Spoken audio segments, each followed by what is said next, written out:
marchandises sont parties en fumée. L'origine du sinistre encore inconnue. Les victimes réclament plus de sécurité.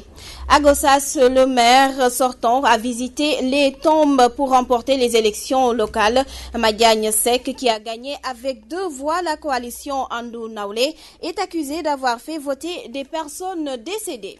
À Nyanga, dans le Sédhiou, le Parti démocratique sénégalais impute sa perte à la commission départementale qui a annulé le vote. Le motif, l'absence de signature sur les procès-verbaux.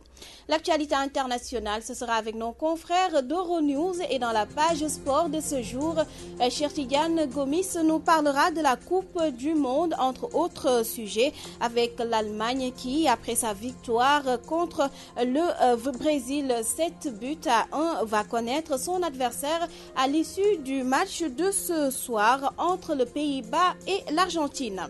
Dans la deuxième partie, la revue de la presse nationale avec Ndefa Touniaï, ce sera en fin d'édition. Voilà pour le sommaire, le développement, c'est juste après ceci.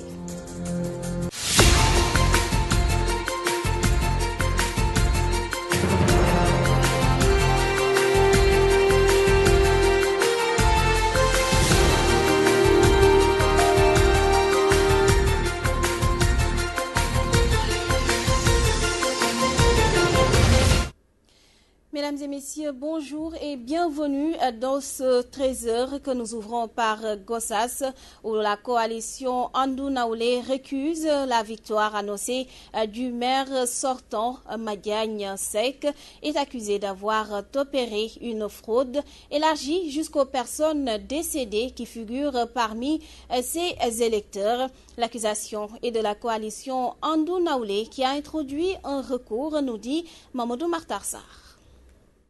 Les élections locales sont loin de connaître leur épilogue dans la commune de Gossas. La coalition Andou Naoulé a déposé un recours auprès de la cour d'appel. Ils accusent le maire sortant Madiagne Sek, déclaré vainqueur par la commission départementale avec plus de 2 voix, d'avoir fait voter des personnes décédées et des électeurs n'étant pas inscrits sur le fichier. La coalition Andou Naoulé, dont l'APR est une partie intégrante à Gossas. Les résultats publiés par la commission départementale de recensement des votes donne au maire sortant une légère avance de 2 voix dans la commune, 1785 contre 1783. Toutes ces irrégularités, dont l'ampleur ne peut être déterminée, ont été notées dans le bureau de vote de Omar Gueye. Il s'agit du vote de personnes décédées et d'électeurs n'étant pas inscrits sur le fichier. La comparaison entre le registre d'émargement et les pièces justificatives que nous avons jointes à notre requête permettront de confirmer la fraude effectuée par le camp du maire sortant. Pour le cas du vote d'électeurs non inscrits sur la liste électorale, la mention est portée au PV. Tous ces éléments montrent que la coalition est largement majoritaire dans la commune comme dans le département. Ceci explique l'agitation anticipée de M. Madiagne Sek qui ne peut prendre son mal en patience et attendre sagement la décision de la Cour d'appel. Enfin, la coalition réitère son soutien au Premier ministre Mohamed Dionne qui que tout le département de Gossas est derrière lui. Se prononçant sur la nomination de Mohamed Dionne, un fils de Gossas, à la tête du gouvernement, la coalition Andou Naoulé se félicite de cet acte tout en appelant le nouveau Premier ministre à s'atteler aux problèmes de leur localité. L'appel que nous lançons envers le Premier ministre, c'est d'abord d'aider Gossas pour permettre à ces jeunes de trouver des emplois, permettre à ces femmes de profiter des financements, son intervention dans le domaine de la santé, dans le domaine de l'éducation, pour un Gossas émergent. Kaoula, Mamadou Martarsar pour la radio-télévision Walfadjri. Mamadou Martar Sarr, direction Sédhiou, où les populations de Nyanga s'insurgent contre la décision de la commission départementale. Cette commission a annulé le vote dans 3 lieux, une mesure qui déclare le candidat du Parti démocratique sénégalais perdant. Les motifs évoqués, l'absence de signature sur les procès-verbaux. Les détails, c'est avec Lamine Bayo.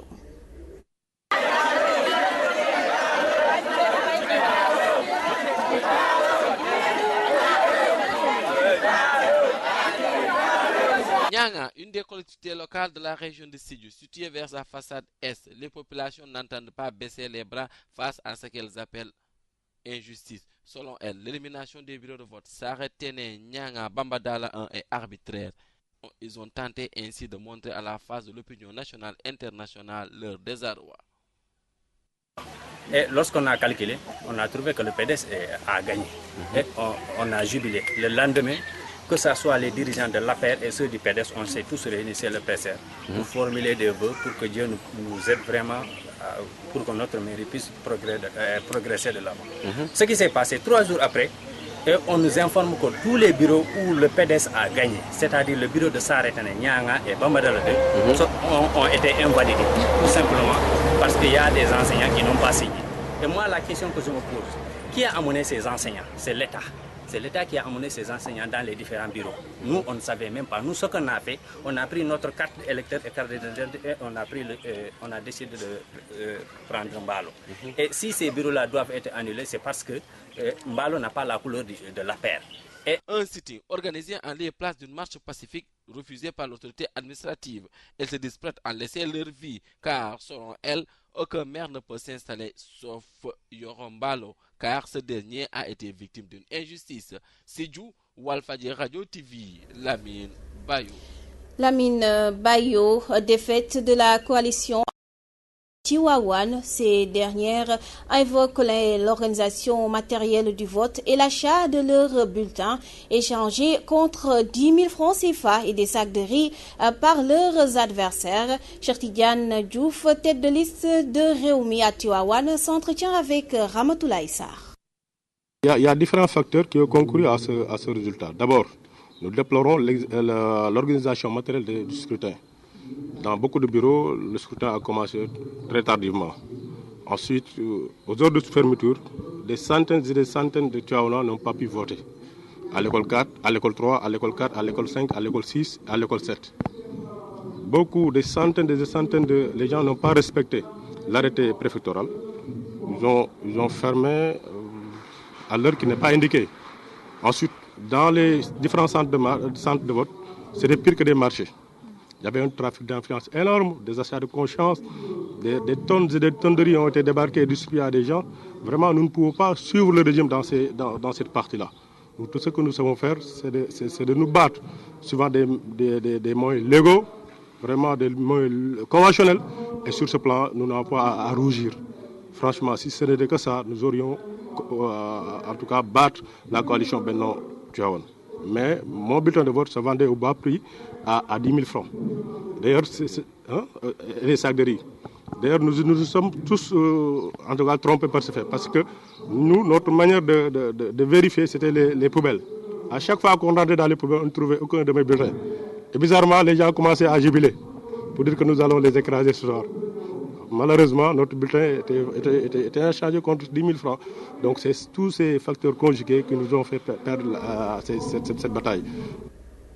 Autre actualité de ces joutes locales, en bref, à Tambacounda, la coalition Benno Bokk Yakaar se déchire sur le choix du prochain maire. Le choc des ambitions dans cette coalition est tel que les candidats sont nombreux. Une situation qui suscite pas mal de grincements de dents. Face à la presse, le conseiller municipal sortant, Ibrahima Traoré, par ailleurs, PCR de la jeunesse de Tamba, affirme que l'heure est venue pour le décollage de la ville en proie à une insécurité galopante. Autre aspect de l'actualité, 2 cantines calcinées au marché central de Kaolack. Les dégâts sont estimés à plusieurs millions de francs CFA. Un court-circuit électrique serait à l'origine du sinistre. Mort sec, une des victimes est au micro de Mamadou Martar Sarr. Nous sommes venus ici tôt le matin. On a vu que toutes les places sont calcinées. Parce que à cause des sapeurs-pompiers, pour éteindre les places. L'origine de l'incendie, on pense que c'est le fil de courant qui est calciné. C'est les installations de courant. Parce que les installations, un poteau prend plus que 5 places pour installer le courant pour venir dans les disjoncteurs. on ne veut pas estimer ça parce que c'est de trop. Parce que cette place-là, rien ne sort. 5 millions ou bien de plus, quoi. C'est ça que je pense. Parce qu'il y a beaucoup de l'argent qui est calciné ici. Pas de sécurité. Nous sommes ici, nous ne sommes pas de sécurité. Parce que tout le temps, le marché peut brûler. Si tu fais ici ton argent, tu n'as pas l'assurance. Les appels que nous voulons lancer, nous parlons aux autorités. Pour les autorités viennent ici au marché pour bien installer le marché et bien organiser. Parce qu'il y a des gens qui sont branchés de blanchiment clandestin. 5% sur la pension des retraités, c'est l'annonce faite par l'IPRES. Les concernés estiment que ce pourcentage est insignifiant avec le train de vie actuel de notre pays. Reportage Montmantonour, Louis-Joseph Faye. L'heure de la retraite n'a pas encore sonné pour lui. Il ne lui reste que 5 ans pour larguer les avares. N'empêche, il a son mot à dire par rapport à la hausse de 5% que compte appliquer l'IPRES sur la pension des retraités. Pour les 5%, ça, vraiment, c'est insignifiant. Insignifiant à 5% compte tenu des charges sociales. 5%, ça ne... Vraiment, c'est tout simplement un bluff. Un bluff, moi je trouve ça comme un bluff. Ce ex-cadre de banque embouche la même trompette. Il est parti à la retraite il y a un peu plus de 5 ans. Si on prend actuellement le niveau de vie, il faut dire que c'est un peu une goutte d'eau dans la mare. En fait, signifiant, non, je ne pense pas tel. Ça va faire souffler, mais quand on prend les pensions basses, les gens qui ont des pensions très basses, qui n'étaient pas cadres ou qui étaient juste agents, 5%, c'est rien du tout. Il propose tout de même quelques solutions. Je pense qu'il faut moduler l'augmentation en fonction de la pension. Les gens qui ont des pensions hautes peuvent avoir peut-être 5, 6, 7, 8%. Les gens qui ont des pensions basses doivent avoir des augmentations plus conséquentes à partir de 10, 15%. Ça diminue un peu la fourchette, les écarts de salaire, en fait. Ouais. Les 5% annoncés par l'IPRES sur la pension des retraités n'impressionnent guère les concernés. Ces derniers estiment que le train de vie actuel du pays dépasse de loin le montant de leur maigre pension.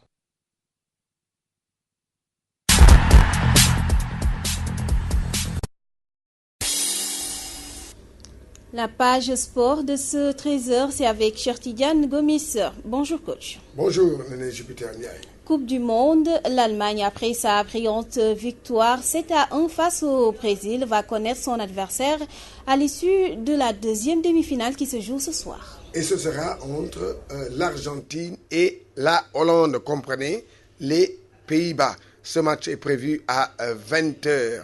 L'Argentine est le dernier rescapé des équipes de l'Amérique du Sud. Donc l'Argentine va tenter de contrer les Pays-Bas à 20h, oui, c'est vrai.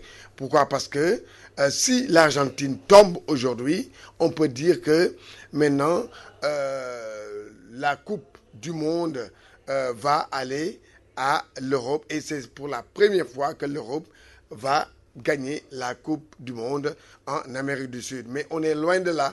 Il faut attendre ce match. Il faut attendre ce match pour avoir une idée de ce qui va se passer pour la finale de dimanche prochain. Donc, voilà un match qui est prévu aujourd'hui. Comme vous l'avez si bien, l'Allemagne a battu l'équipe du Brésil. Maintenant, pour ce qui est de ce match, comme vous le savez, ce sera un match important, mais aussi dans ce match, l'efficacité devant les buts sera la clé du match, selon l'entraîneur de l'équipe du Casa Sport, Demba Ramata Ndiaye, que je vous propose. D'abord, la première chose, l'efficacité devant le but. L'équipe qui sera la première à créer la première occasion et la mettre là-dedans, l'autre va avoir de mêmes difficultés. Et ce match-là, si tu regardes bien, si tu fais un flashback derrière, c'est un match à parfum de revanche. Une finale de 78 entre la Hollande et l'Argentine et que l'Argentine avait remporté par 3-1. Et là, je me demande si les Hollandais ne vont pas revenir avec un parfum de revanche comme l'ont fait les Allemands par rapport aux Brésiliens qui les avaient gagnés en Coupe du Monde 2000. Et si tu regardes encore les chiffres, aucune équipe européenne n'a gagné cette Coupe du Monde en Amérique latine. Et si par excellence Hollande et Allemagne passaient, ça serait un bon coup pour les Européens. Mais pour revenir à ce match, ça va être un match extrêmement difficile et il n'y aura pas ce carton qu'il y a eu hier. Ce carton qu'il y a eu hier ne sera pas dans ce match-là. Certes, on aura d'un côté un accélérateur, un Messi, de l'autre côté un Roumain de l'autre côté, et qui ne seront pas de tout repos aujourd'hui. Et toutes les stratégies de ces deux équipes, les deux entraîneurs vont se baser sur ces équipes, sur ces deux joueurs-là. J'ai craint un peu la fébrilité de la défense argentine, qui ne joue pas de l'individuel quand les joueurs sont entrés dans leur zone, mais ils préfèrent, dans leur moitié, laisser l'avancante se balader et ne pas faire de match strict, contrairement aux Européens où, dès que l'adversaire entre dans la surface de réparation, c'est un match strict. Il y a lieu également de le noter, coach, que le Pays-Bas ne va pas avoir la tâche facile pour arriver à bout de l'Argentine. L'Argentine est un gros morceau, comme on le dit dans le jargon footballistique. C'est vrai, l'Argentine, 2 fois championne du monde, et les Pays-Bas qui n'ont jamais gagné la Coupe du Monde. Et donc l'équipe de l'Argentine qui a à son sein des joueurs talentueux, des stars comme Lionel Messi, comme seulement Higuaín, comme Mascherano et comme aussi Di Maria. Et donc, ce ne sera pas facile, c'est vrai, pour l'équipe des Pays-Bas, mais les Pays-Bas a aussi des atouts, des arguments à faire valoir dans ce match face à l'équipe de l'Argentine. Donc, surtout des atouts offensifs, oui, avec son attaque qui marque beaucoup de buts, 12 buts déjà dans ce championnat, 12 buts comme vous le savez, 12 buts en 5 matchs. Donc, c'est une grosse cylindrée. Et donc, on va, c'est vrai, vers un match décisif, un match important, et que, rappelez tout simplement que c'est la revanche de 1978 lorsque l'Argentine avait organisé la Coupe du Monde et l'a gagnée en battant en finale l'équipe de la Hollande sur le score de 3-1.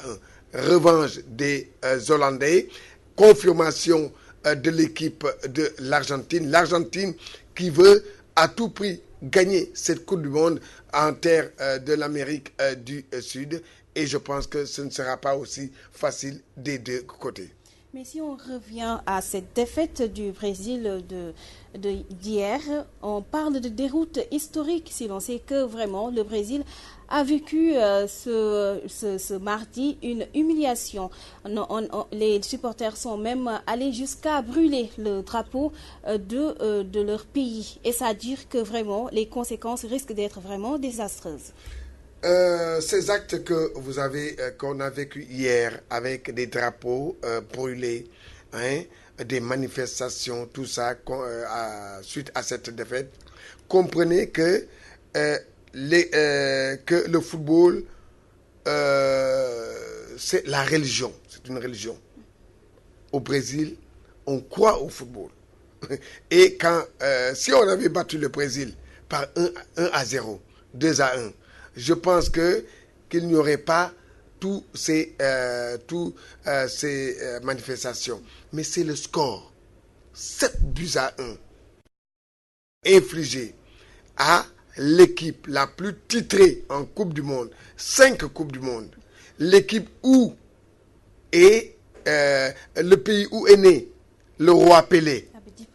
Oui, roi Pelé. Le pays où le football est roi, le football est religion. Mais écoutez, c'est vrai. Et que ça fait mal.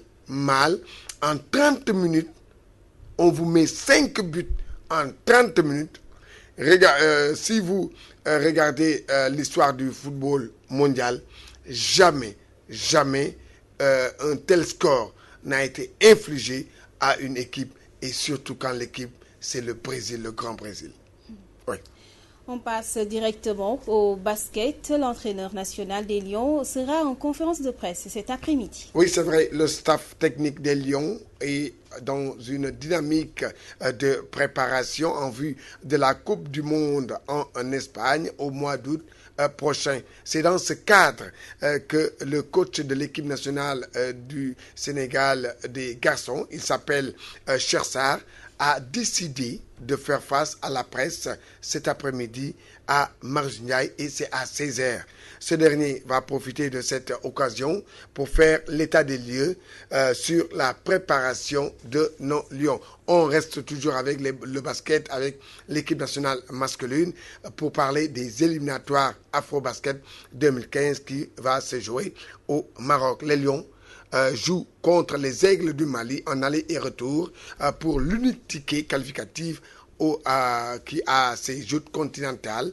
Le tirage au sort a été effectué ce dimanche au Maroc. Voilà. Et puis, handball challenge trophy, 2 matchs des Lions cet après-midi. L'équipe nationale junior masculine joue son deuxième match cet après-midi et c'est tout à l'heure à 14h face à la Guinée-Bissau. Les Lionceaux ont bien entamé ce tournoi avec une brillante victoire sur la Gambie hier sur le score de 33-16. L'équipe féminine joue junior 1, donc qui participe à ce tournoi, joue son deuxième match vendredi prochain. Rappelez que les Lioncelles avaient gagné hier face à la Sierra Leone 47-12. Alors, je pense que j'ai été complet. On va avoir bon espoir pour cette équipe de handball. Oui, parce que l'équipe nationale junior, garçons et filles, rappelez, ils avaient gagné le trophée ici à Dakar en 2012. C'est pour tout simplement et qu'ils ont bien débuté. On aura bon espoir que vraiment cette équipe va réussir un grand challenge. Il ne nous reste qu'à leur souhaiter bon vent, c'est tout? Oui, c'est tout pour le sport. Sinon, donnez rendez-vous à nos auditeurs de Walf FM que le match Pays-Bas-Argentine sera retransmis en direct avec un débat avant, pendant et après match. Et on va discuter de ces demi-finales. En tout cas, merci, cher Tidiane Gomis. Sans transition, nous allons retrouver Ndeye Fatou Ndiaye. C'est pour la revue de la presse nationale.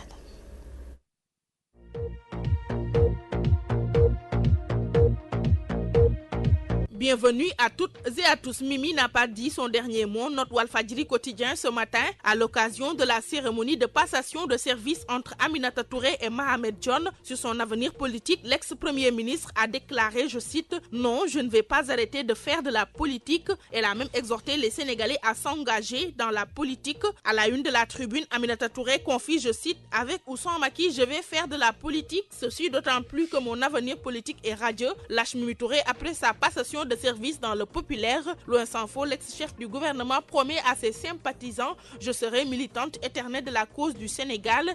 Ainsi, Mimi prend date, comprend Sud Quotidien et sur son avenir politique avec l'APR. Le journal Enquête voit que Mimi pose un pied d'or. Pour justifier, le journal lance que son entourage la pousse vers la sortie. De plus, elle est déjà dans la peau d'une opposante. Dans tous les cas, l'AS estime que Mimi quitte le sourire aux lèvres et prend date, raison pour laquelle Direct Info juge que Mimi Touré est restée élégante jusqu'au bout. Pour sa part, l'observateur évoque des craintes de représailles après les dossiers chauds qu'elle a gérés. Par conséquent, le Canard nous parle de peur sur la sécurité de Mimi Touré. D'ailleurs, elle a adressé une correspondance à Macky pour le prendre à témoin. Et en passant le témoin à Mohamed Dionne, Le Soleil nous rapporte que l'ancien Premier ministre a loué les compétences de son successeur. En guise d'éclairage, Sidi Lamine Niasse annonce dans Walfadjri quotidien que Aminata Touré est en route pour le palais. Pour cause, l'épisode Aminata Touré-Macky Sall ne fait que commencer, comme nous l'enseigne l'histoire politique du Sénégal, après chaque limogeage d'un leader politique charismatique, argumente le PDG de Walfadjri. Pour cause, la seconde dame à avoir été chef du gouvernement du Sénégal détient par devers elle deux cartes importantes. L'une est idéologique, l'autre est sociologique. Tout ce qui lui manquait est la victimisation et elle vient d'être victime d'avoir fait l'ombre au chef de l'État. Et puis Macky largue ses compagnons de combat, constate l'As quotidien au vu des sanctions contre les responsables du parti au pouvoir. En effet, tous ceux qui ont une responsabilité dans le parti ont été limogés ou en passe de l'être. Sur un autre aspect, Le Soleil nous fait part d'un démenti de la présidence de la République, c'est-à-dire que le chef de l'État n'est pas concerné par une médiation avec l'opposition. Donc Macky Sall n'a mandaté personne chez Wade, déduit Réumi. Pour préciser, Siwol écrit que Fada Aïda Mbodj, Mamadou Lamine Touré, le président Macky dément toute démarche à leur endroit. Concernant le président du groupe parlementaire Benno Bokk Yakaar, la Tribune nous informe que Macky se fâche contre Moustapha Diakhaté après sa visite chez Wade et Idi. Pourtant, Macky dos au mur, signale Walfadjri quotidien. La raison, mes confrères Ibrahima Anne et Charles Diène nous le donnent. La présidence a beau démentir, mais l'existence de négociations avec le moteur de l'opposition qui est le PDS s'impose. Autre aspect de l'actualité, la galère se poursuit, la colère s'amplifie, mentionne la Tribune au sujet de la pénurie d'eau qui sévit dans la capitale sénégalaise. À ce propos, dans le journal, la SONES et la SDE étalent leur incohérence. Flagrant délit de mensonge, barre Libération à sa une, Pape Dieng, Antasek, l'axe du mal indexe le canard. Pour justifier la pénurie d'eau à Dakar, la SONES et la SDE se déchargent sur la forte demande et la chaleur, balance le populaire. La SONES et la SDE s'en remettent à la pluie, ajoute enquête le journal. Nuit blanche imposée aux Dakarois, regrette Direct Info. Dans le même journal, on nous renseigne que des agents de l'État se rebellent suite aux ponctions effectuées sur leur salaire. Sport, Allemagne-Brésil, 7-1. Titre Sport, terrible mise à mort, s'exclame Stade quotidien. L'Allemagne humilie le Brésil d'après Vérité du jour.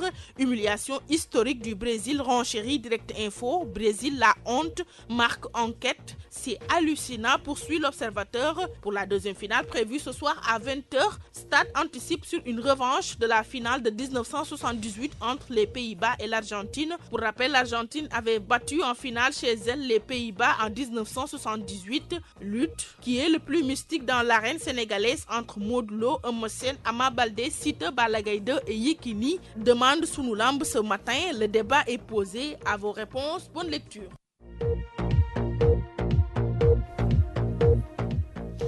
Bonne lecture, Ndeye Fatou Ndiaye. Voilà, c'est fini pour ce 13h. Heureuse de vous l'avoir présenté. Merci à toute l'équipe technique qui m'a accompagné, également à Ousmane Sen pour la réalisation. Merci à vous pour votre attention, votre fidélité, notre fierté, paix et amour dans vos cœurs et dans vos maisons. Je vous retrouve demain 6h du matin, mais d'ici là, l'information continue sur Walf TV. À 14h, Célina Oumarba vous présentera les informations en Wolof. Bon appétit aux non-journeurs et excellente suite des programmes avec Walf TV.